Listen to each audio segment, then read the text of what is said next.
the big players are getting bigger and the small players are disappearing or having to be very smart to be able to stay in there.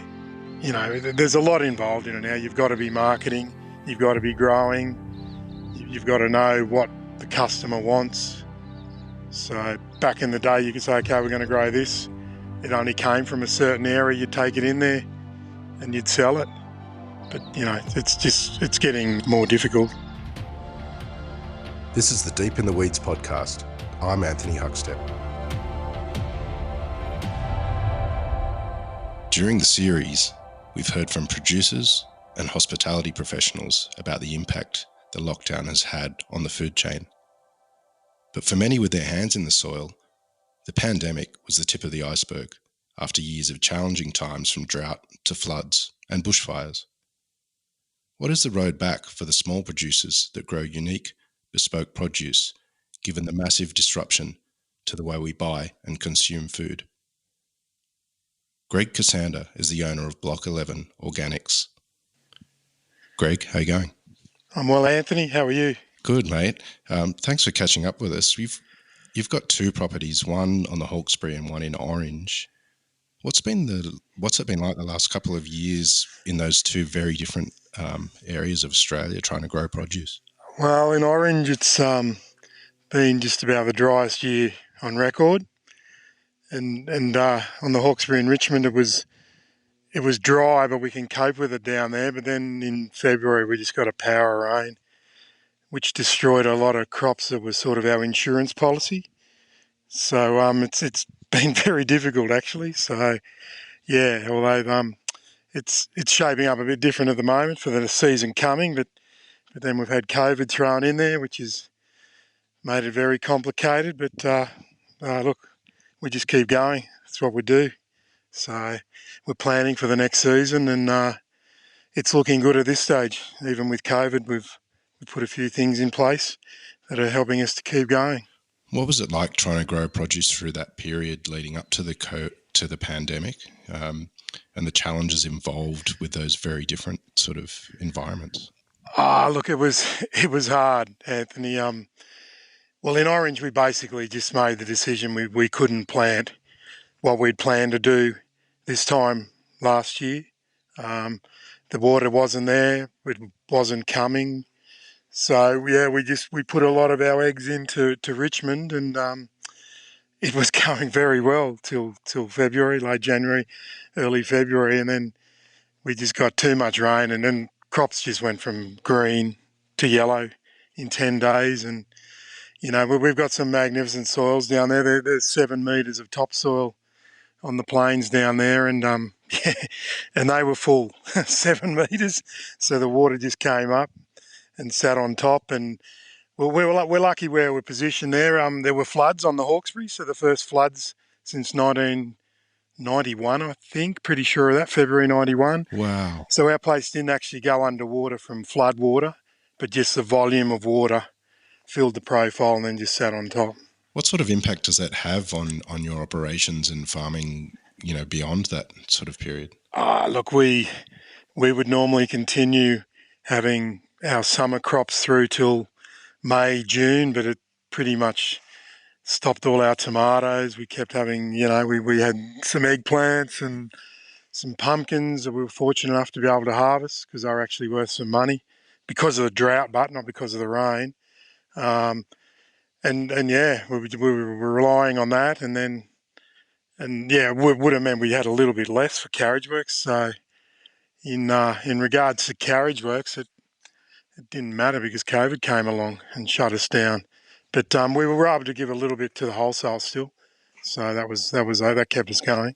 Well, as you just sort of briefly mentioned, you know, you had sort of bushfires and floods and drought, which made it incredibly challenging, and then a bit of a global pandemic arrived as well. What was the impact on what you guys do at that sort of fateful week in March that sort of impacted the food industry so much? Well, I saw it coming because Carriage Works, you know, was pretty close to the government site, you know, run by a not-for-profit. And so about at the third market, I think I started taking names and emails from customers and said, look, whatever happens, we'll work something out to be able to supply to you. And so, close to 300 names 3 weeks later, and the market's shut.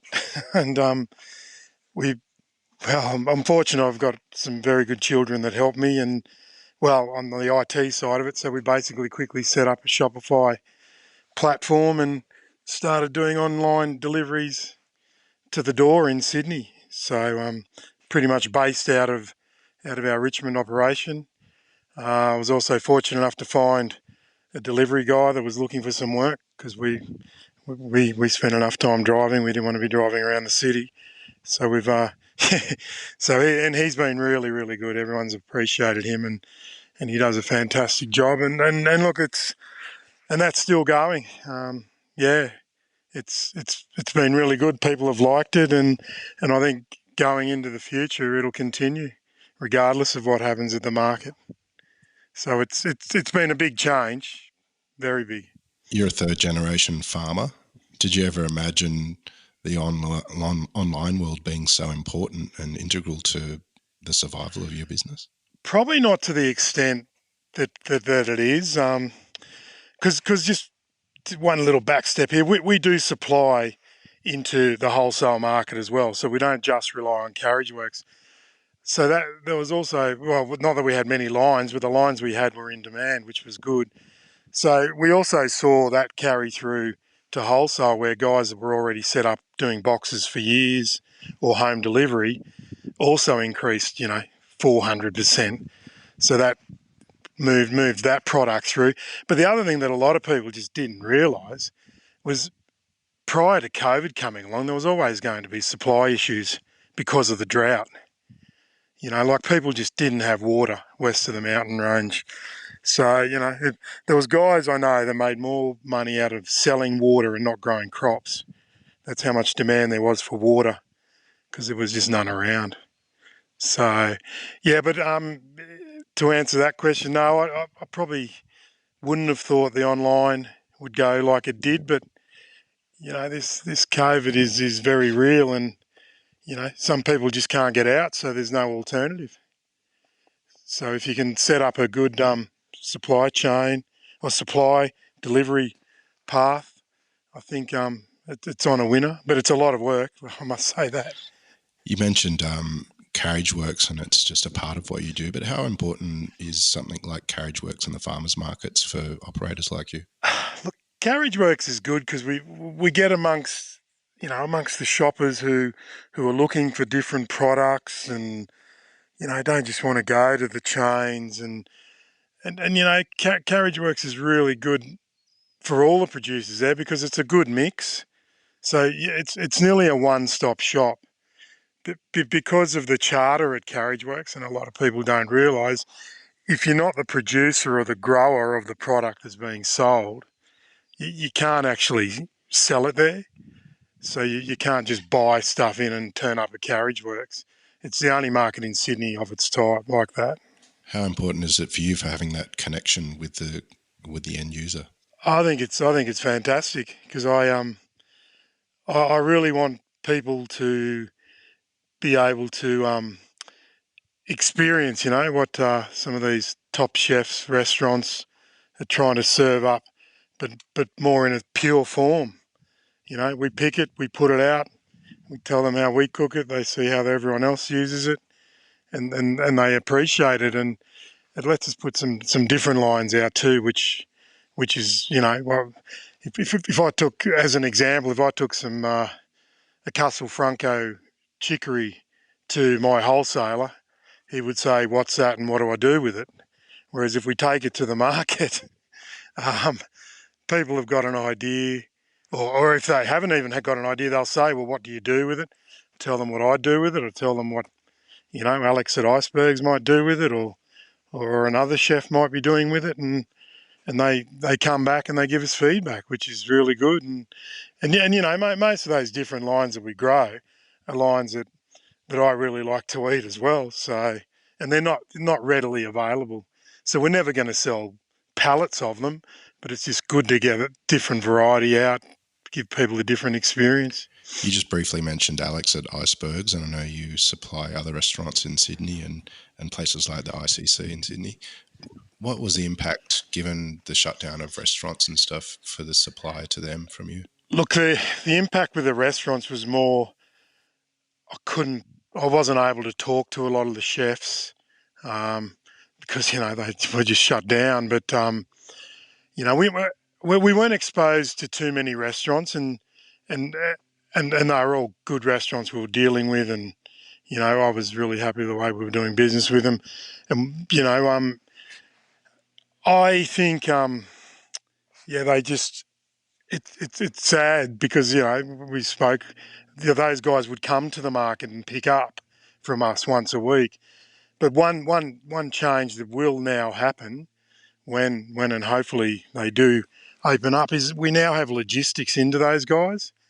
By keeping our online going, we've got the logistics there because we've got the driver going into Sydney 4 times a week, and hopefully we can build some more relationships and get more product into those guys when they open up and get going. But with the ICC, that was a big one for us. We did quite a bit with them last year, and that's been one that's really hit us hard, probably more than anything really, because the volume we were just putting in there and the product lines were just really good for us and really good for them. But yeah, I try and keep in touch with Tony down there a couple times a month and just see how it's all going. But it's not looking good there at the moment, I don't think. You briefly mentioned a little earlier, that you've got two sites growing different vegetables in their very different regions, and you're also a part of a family as third generation farmer. How has farming changed in Australia over those generations? Well, we're certified organic, and one reason I went down that path was because I thought and I know that was more how my grandfather was growing when he came to Australia. No chemical, not much in the way of fertiliser, and so it's changed. One of the biggest changes is there's definitely lots of there are lots of inputs, chemicals, and the like available to big commercial growers, and I think one of the other big changes is cool rooms. Refrigeration has just changed drastically, and transport. But back in the day, what we're doing at Carriage Works, well, it used to be down at Chinatown there, the old Sydney market, and well, the way my family did it was they had 2 trucks. My grandfather would go down to market in Sydney on a Sunday, and then every day one of the sons would drive the next truckload down. He would basically be down there all week. Stuff had to be delivered. It was delivered on the day, sold on the day, used on the day, and the next day everyone came back and bought more. But with cool rooms, you don't have to do that. So that's the biggest change for the whole industry. And look, the other thing that's definitely happening is the big players are getting bigger, and the small players are disappearing or having to be very smart to be able to stay in there. And it's becoming, there's a lot involved in it now. You've got to be marketing, you've got to be growing, you've got to know what the customer wants. So back in the day, you could say, okay, we're going to grow this. It only came from a certain area. You'd take it in there and you'd sell it. But, it's getting much more difficult. And that's probably one reason why we tried to stay a little bit small and push into different markets and spread the risk that way. What's some of the changes in produce that you've seen over the last couple of decades? Is there new kind of vegetables that people are requesting, and are we eating differently? Look, I think look one of the big changes is 30 years ago, if you went in to a greengrocer and wanted to buy broccoli, it was the head was the size of a dinner plate, and compared to what it is now, around that 250, 300 grams, and then 30 years ago, not many people even knew what it was. So it's one that's sort of kicked away. But but there's other lines as well, and a lot of these lines come from various parts of the world. Your radicchios, your chicories, your bitter greens, they're becoming very trendy. Still limited in how much you can grow. And even look at what's happened to broccoli. There's now a thing called broccolini, which a lot of people like. And I know as an organic grower, it's probably one of the biggest selling brassicas that's out there, and it's very easy to sell. And for some reason, everyone loves the broccoli, or broccolini, and they're not as keen on a cauliflower, which I think goes around it every day for flavour and taste. What's some of the challenges that you face in producing organic produce? Look, our biggest one is probably certain insects, mainly sucking insects. So they're not actually insects that'll chew the leaf. So I'm not talking about a caterpillar, more like an aphid or a thrip that actually suck the sap out of the plant and then damage the leaves. We don't really have a very good way of getting rid of those at the moment organically. Chemically, there's a whole arsenal that you could use, but so yeah, look, and that sort of happens at different parts of the season, normally spring or late autumn. So we sort of prepare for that and hope that the season goes with us and there's not too many pests around. But yeah, look, it's manageable. It's getting easier, I think. Sometimes you will get a very, very tough year with insects. So actually this year after the rain in Sydney, there were no insects up until the rain.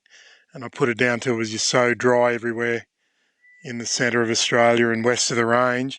And then suddenly there's a little bit of rain, they breed up. And, like we were growing some sweet corn down there in Sydney that we basically just left because it was just riddled with caterpillars like we've just never seen before. Or for a long time anyway. Wow. Yeah. So it can change that quickly. If with a simple little bit of a seasonal change, the insects can just breed up and be there before you know it. But that's probably the most difficult part. And the other part with the organic job is it's not a massive market. It's only a very small market. So when we go and talk to restaurants and that, we're sort of not pushing the fact that it's organic. We're pushing the fact that it's different and it tastes good and they should be using it on their menu, hopefully. Coming up after the break, Greg tells us why it's important to buy locally.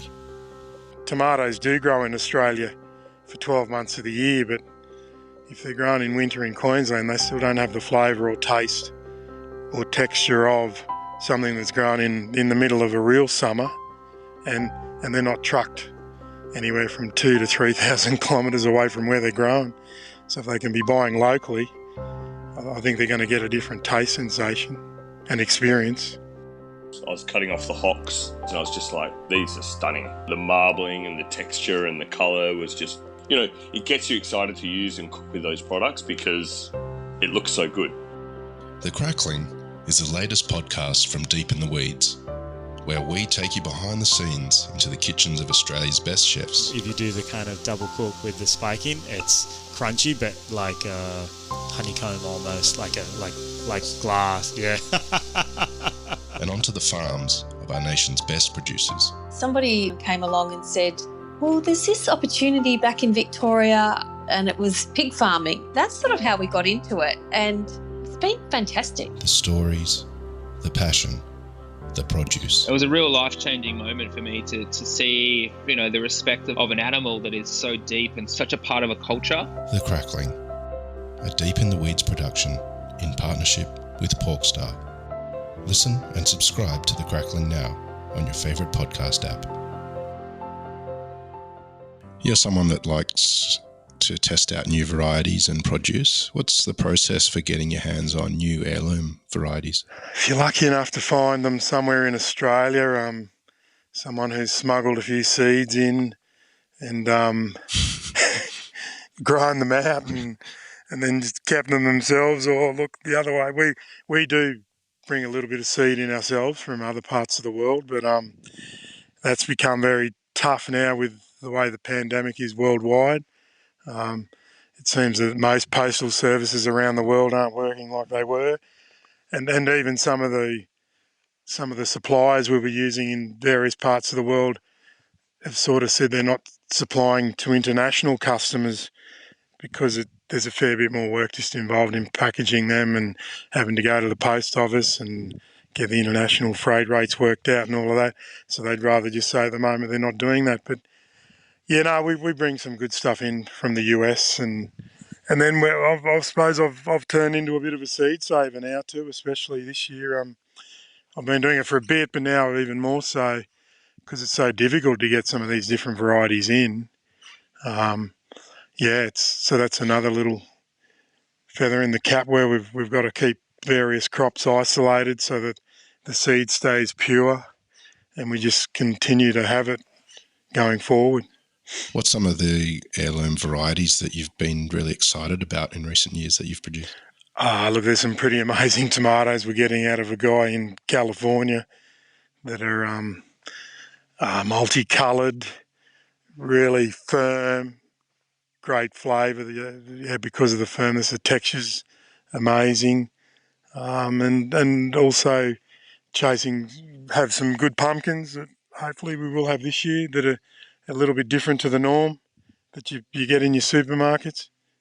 So, and then the other one is some ornamental corns that we're playing with for cornmeals, corn flour. So, yeah, and then of course I'm always excited about chicories, but it's just hard to get good lines of seed and radicchios. But again, that's something we're going to have to do ourselves. So fortunately, I'm a bit passionate about that, so that happens. You've been farming for quite some time, and I know you've had a hip replacement this year. What's this period of time been like for you? What's been the challenges for you personally? Probably the biggest challenge has been not being able to go and help my sister do all the hard work in the mud that we've been getting in Richmond from the rain, and and just having to take it easy and knowing I just can't go into a muddy paddock yet, and just seeing the stress and strains that she's been under. But look, jumping in front of a computer and having to spend time in front of it is very different to what I would normally do. But mate, look, I'm a bit crazy. I love work, and I miss that. But I'm close. I'm nearly there. So we're nearly ready to roll for spring too. So I think the timing's perfect. And look, the hip replacement was happening with or without COVID. So we would have been coping without that anyway. With that. So it'll be fine. I feel like a new man anyway. What's the average day on the farm for you like, and why do you love it so much? Well, when I go to Sydney, the hours are pretty stupid. You're sort of probably doing 15-hour days, especially spring, summer. Why do I love it? I don't know. It's just something I enjoy doing, being outside, getting dirty, watching stuff grow, picking stuff. Sydney, the hours in Sydney are very long because we incorporate the market, and I've normally got one day where I'm delivering to our wholesaler. So, a lot of that stuff starts really early, 2:30 a.m. starts. And I don't know, I think when I grew up, Dad wasn't actually on the farm. So the farm was a bit of a hobby for my father. So I saw my grandfather do it, and then Dad did it while I wasn't around. But then, and I had absolutely no interest in the farm. But then I went away to uni, came back, and here I am, 30 years later, loving it and hoping I've got 20 years ahead of me. A little earlier you mentioned about, some of the really big farms out there that are sort of squeezing out the smaller operators, and we see that in supermarkets as well. What can people do to support, smaller producers like yourself? I think if they definitely came and had a look at some of the farmers markets that go on in Sydney, or not just the straight out farmers markets. You could go into at Flemington there, where the produce market is on a Saturday morning. The D shed, which is the growers shed, has like its own market there. It's the only part of the market that's open. They could, go to IGAs, go into the local greengrocers who are buying out of the market. And the other thing, they've just all got to be aware of, that, tomatoes do grow in Australia for 12 months of the year, but if they're grown in winter in Queensland, they still don't have the flavour or taste or texture of something that's grown in the middle of a real summer, and they're not trucked anywhere from 2,000 to 3,000 kilometres away from where they're grown. So if they can be buying locally, I think they're going to get a different taste sensation and experience.